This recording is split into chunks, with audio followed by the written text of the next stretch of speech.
Men are from Mars, women are from Venus, and though we may share a planet and many other similarities, our bodies function in some majorly different ways. In this video, we'll take a look at some of those differences unique to women. Women between the ages of 12 and 50 years old undergo a monthly cycle in which their uterus prepares for pregnancy. It prepares for a fertilized egg to settle and grow into a baby. If pregnancy does not occur, the lining breaks down and is expelled from the uterus. This is known as menstruation. The menstrual cycle usually lasts about 28 days. During this period, women undergo drastic hormonal fluctuations as well as physical discomforts such as abdominal cramps, headaches, backaches, and general nausea. This has led to it being colloquially referred to as the curse. The first stage of the cycle is menstruation and occurs if the egg has not been fertilized. This lasts between 3 to 7 days and is more commonly known as a period. Because the egg has not been fertilized, the uterus lining, called the endometrium, is not needed, and hence it breaks down and is lost through the vaginal canal with some blood. The next stage is known as ovulation, and is when the woman is most fertile. After menstruation, the lining of the uterus thickens up again in preparation for a fertilized egg, and inside the ovary, a follicle develops. At about 14 days into the cycle, an egg is released from the follicle in the ovaries, and fertilization could take place.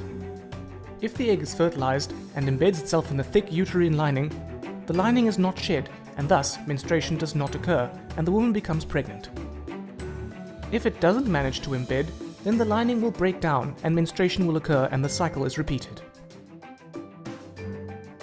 The menstrual cycle is controlled by two main hormones, estrogen and progesterone. We met these hormones in this video.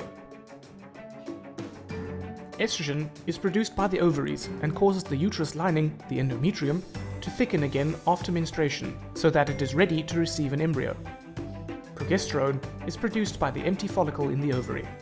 See how it is produced after the egg has been released and then drops off if the egg does not embed in the uterus or if the egg is unfertilized. But if the egg is fertilized and embeds, then progesterone levels stay high for the first 6.5 months of pregnancy. The follicle continues to produce it and a placenta is formed. So estrogen builds up the uterus lining and progesterone maintains it during the second half of the menstrual cycle. There are two other hormones also involved: the follicle stimulating hormone, or FSH, and the luteinizing hormone, or LH. Both FSH and LH are secreted by the pituitary gland. FSH causes the egg to mature in the ovary, and it also stimulates the ovaries to release estrogen. The estrogen then stops FSH being produced, so that only one egg matures in the cycle. LH causes the mature egg to be released from the ovary and stimulates the release of progesterone. You may want to browse the internet to learn more about these hormones.